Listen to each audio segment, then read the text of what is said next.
everyone. We are doing our project on Cummins Global Logistics. We're going to do an in-depth IT analysis on just what the company does. And just to introduce myself, I'm Brooke Benjamin. Also on our team, we have Eshwar and Justin Bolton and Sindhura Chennupati. So let me just go ahead and introduce Cummins for those who don't know who and what it is. The company was founded in 1919 by Plessy Cummins, so it's almost 100 years old. It's headquartered in Columbus, Indiana.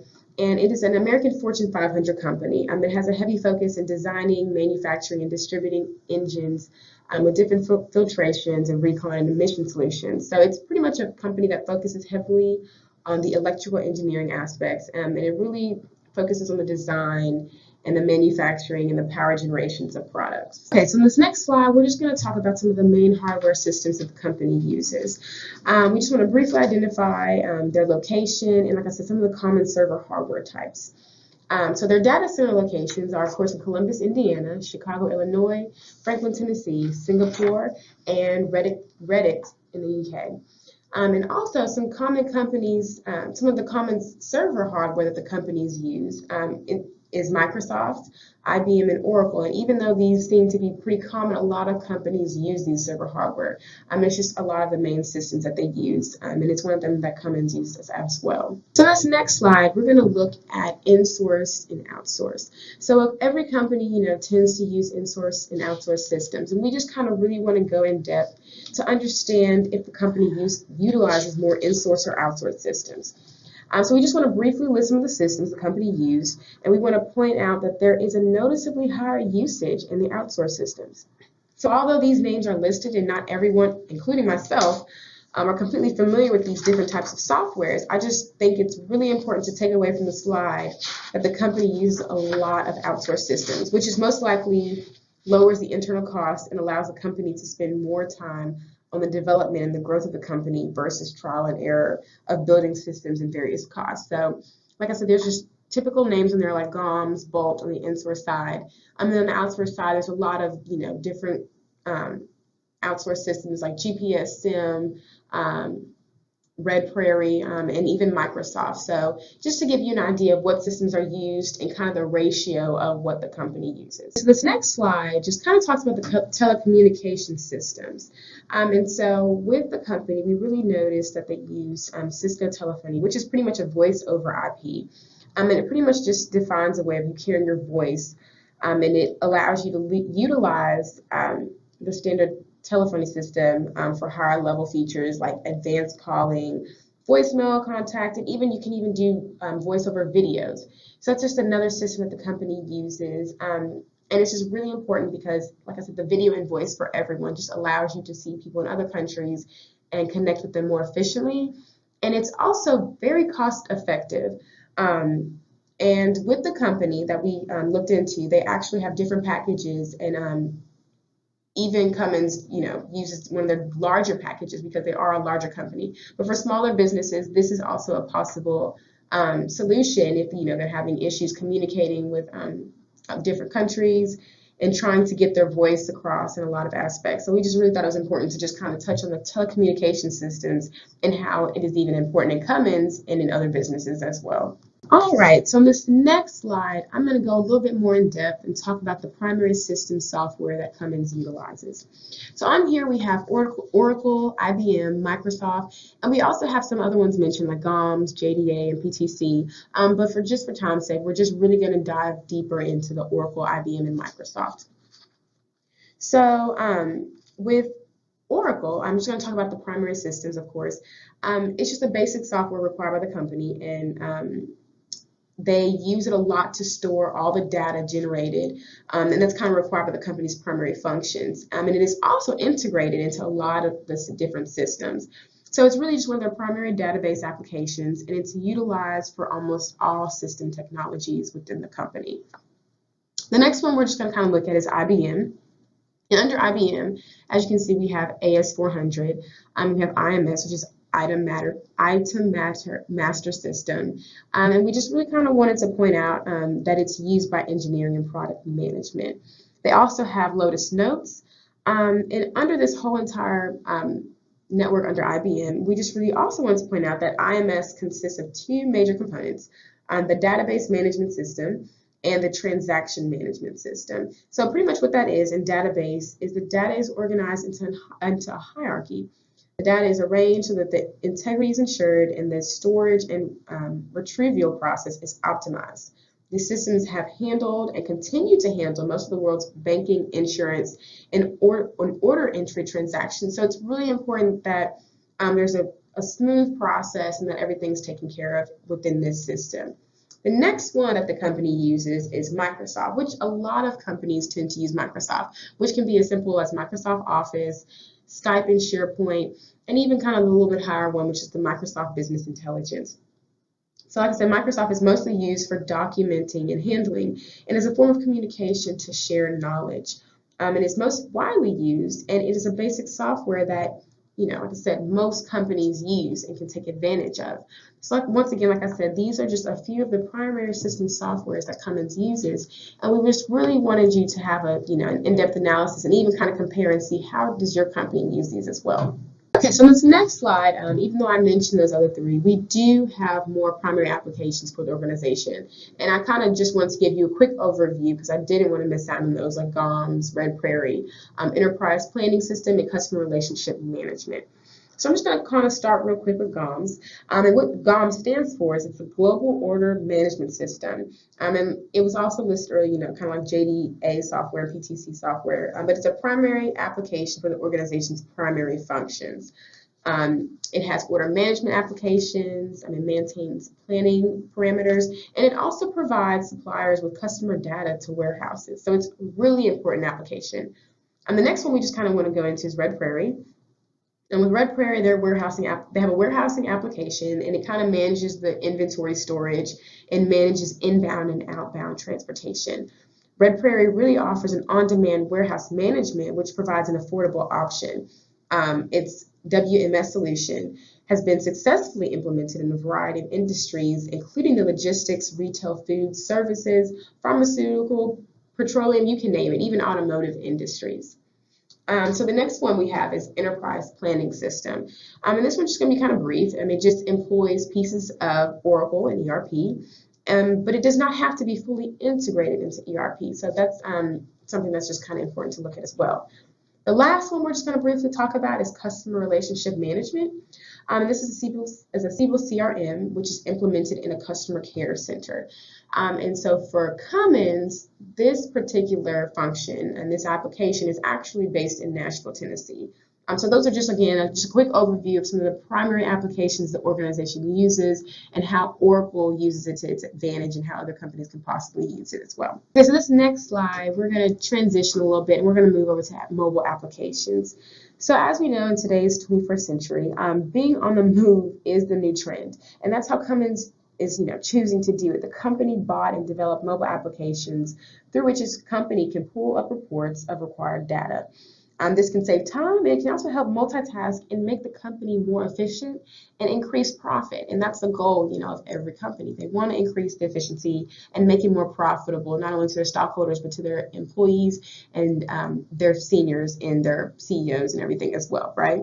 So with mobile applications, we just kind of want to talk about the business intelligence analytics and how the mobile application, like I said, pulls reports up and it's required data on mobile devices, and it saves time and makes the process pretty employee friendly. It's also important that it involves employee engagement, and it utilizes SharePoint tools and IBM Connect mobile features to do so. And lastly, for security reasons, it kind of moved to Mobile Iron for personal phone management and monitoring, just to make sure that security aspect was done. It was very, very important. It's one of the things that's really important in IT, is just making sure that the security is as efficient as possible, and that's something that Cummins really looked to do as well within their mobile applications. Okay, so this next slide is just some of the emerging mobile applications. I know we just briefly talked about some of the ones that they currently have and about mobile applications in general, but just some of the things that are emerging within the app field at Cummins is building an app for distributor, which is it's a repair shop, and it's like a lookup of product and pieces needed for the repair of engines, just to be more efficient. That's the end goal. And also releasing applications to automotive invoicing or repair requests. The company is really furthering itself by trying to develop an app for businesses to distribute and for businesses to even, get alongside with customers and to help save time for both parties and to get the work done as possible and to stay on the move. All right, so in this next slide, we just kind of want to talk about how Cummins does business. It's just kind of, this slide is really going to focus on the electronic commerce. And the other slides, of course, we're going to kind of go in depth a little bit on not just business to business, but business to consumer and interbusiness as well. But on this side, we're going to see, does Cummins utilize business to business? And the answer to that is yes. They do, and they do also with an EDI, which is an electronic interchange of business information, and it's used in a standard format. Business entities conducting business electronically tend to use EDI. So within EDI, we just kind of wanted to point out, it's a computer-to-computer transfer of data to external parties. It's used for both suppliers and business customers. The data is transferred through EDI server in Columbus, Indiana, and then through an electronic post office. Also within business to business, it requires all suppliers to support EDI communications, and that's a huge emphasis on all. And then next, suppliers must use EDI fax format, which is an international standard. And then also under this bullet, we want to point out that customers using EDI can dictate what format they can use, either EDI FAC or ANSI, which is the U.S. standard. But it does require, all suppliers to use some type of communication. But there is a little bit of leeway between international standards and U.S. But we just kind of wanted to break down that aspect of business to business. All right, so this next slide is just pretty much a continuation of the first one, like I was saying. But on this one, we're going to kind of look at the business to consumer side and the interbusiness. So does Cummins use business to consumer? And the answer to that is no, we really don't. The global logistics does not support direct customer shipping. This is typically handled by the distribution center, and it likes to do that as a company. So business to consumer, that one's kind of out. Now for interbusiness, Cummins does do this. And so just to give you an example of what that is, someone buying a TV from a retailer, that's business to consumer, But prior to that, the sale of the components like the screen, the plastic, etc., that's going back to business to business. So remember, Cummins doesn't really do business to consumer, but they do business to business. They kind of sell these parts to other businesses. And interbusiness, like I said, we're going to go back to that before I get off topic.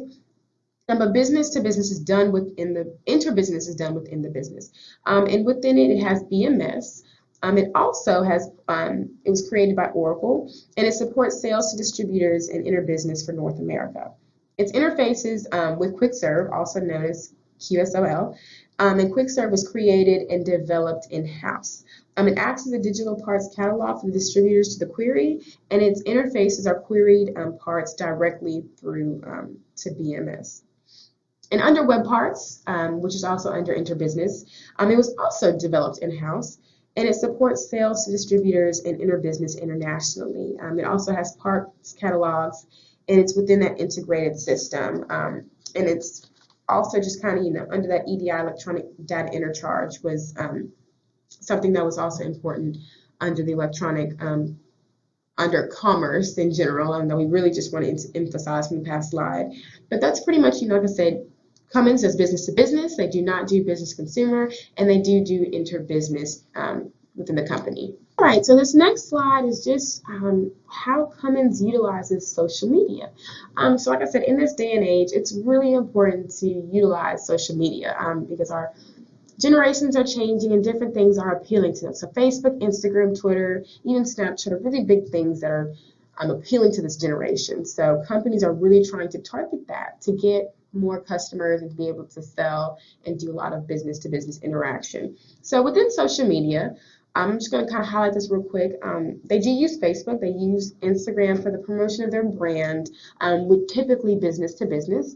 And in Twitter, Cummins tries to get the brand to the people through social media channels, news about upcoming products, career opportunities, promotional offers, inspiring quotes from executives, and just many more opportunities. But it really, like I said from this past slide, it really concentrates more on the business to business promotion because they do not do a whole lot of business consumer. So this next slide, I'm just going to really go over really quick just some of the YouTube channels, of course, because Cummins uses social media, and they also have different channels to appeal to the public and just to keep us up to date on what is going on in the company, like Cummins Incorporated, Cummins Careers, Cummins Filtration, just different things that the company kind of dabbles in to keep everybody in the loop. So this next slide, we're just going to talk real quick about big data and business intelligence. So within Cummins, Oracle and Business Intelligence Enterprise Edition, OBIEE, is a version 11G that is utilized in the big data and business intelligence. It's predominantly used within the global and logistics team.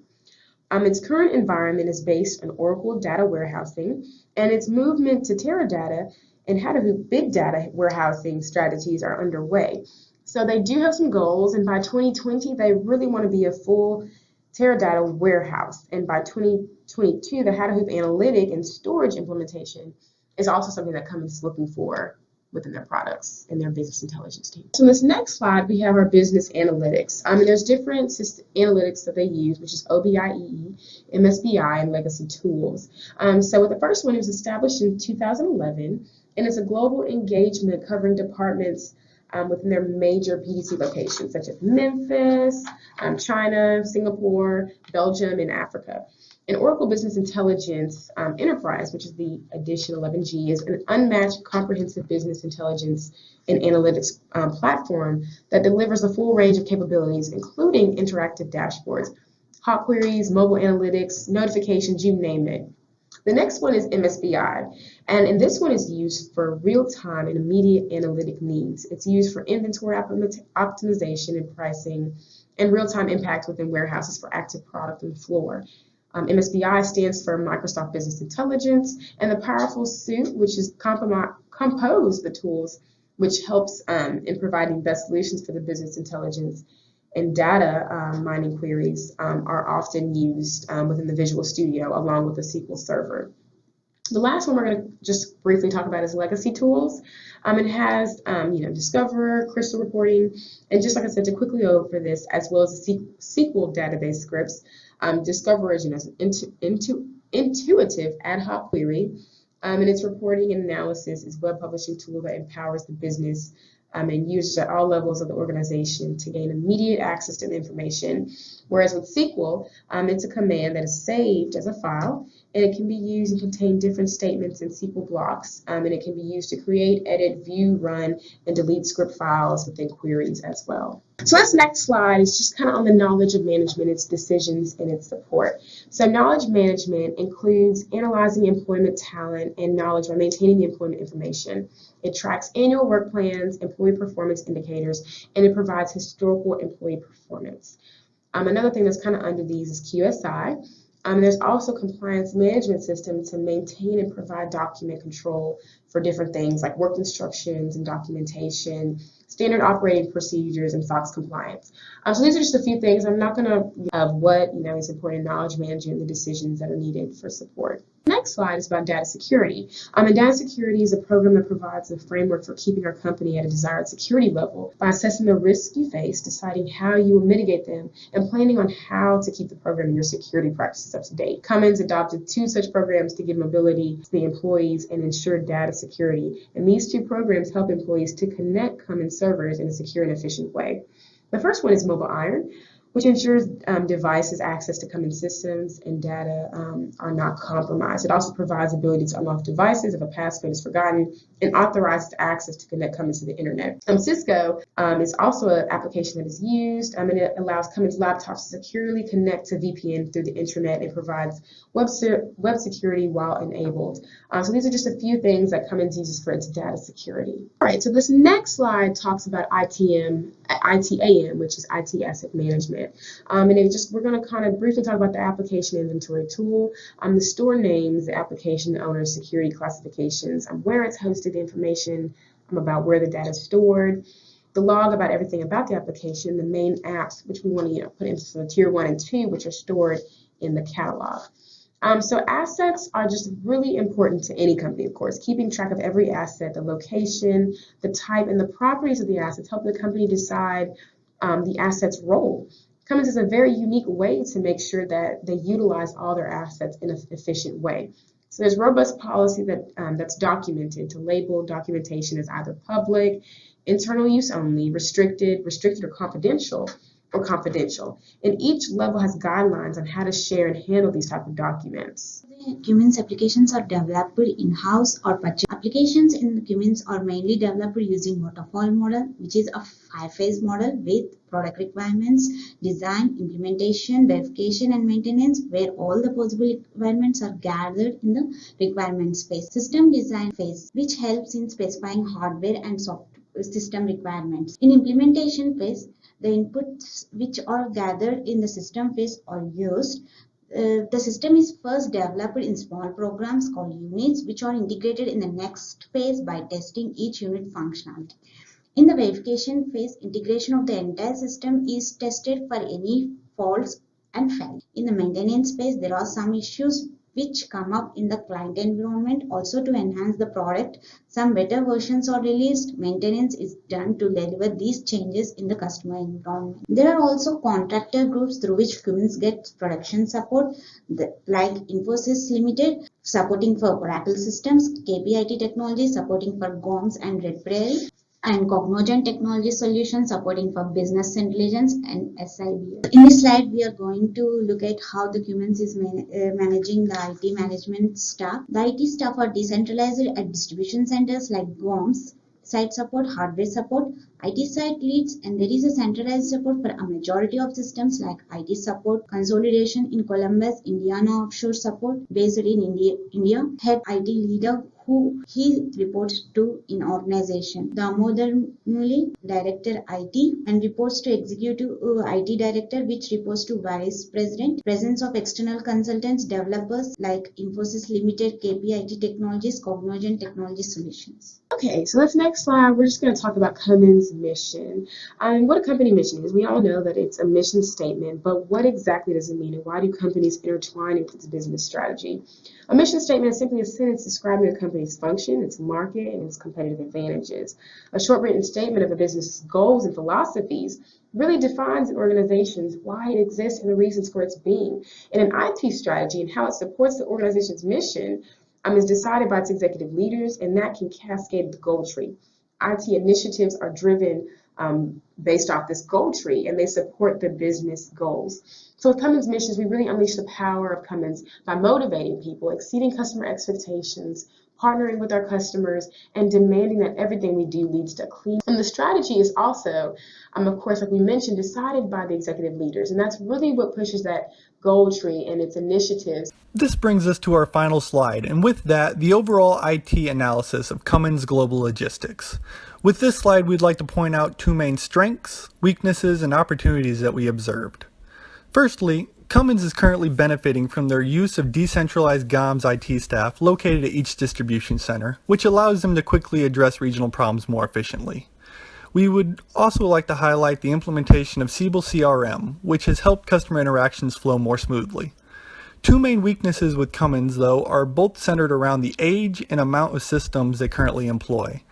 Instead of getting behind a single BI tool, Cummins has two major BI systems that do not have much distinction in the work that they do.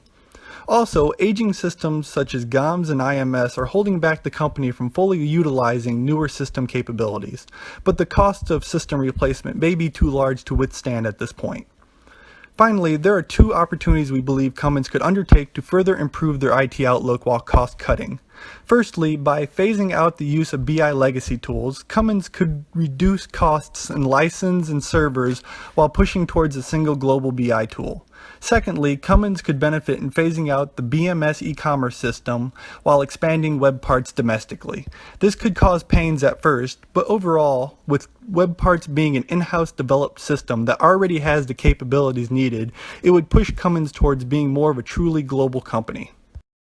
In conclusion, although Cummins may have issues with aging and redundant systems, we believe the overall outlook is positive, with many opportunities to grow and further the company. Cummins is already focusing on this by combating traditional processes to more fully embrace the global company they have become. Thank you for your time.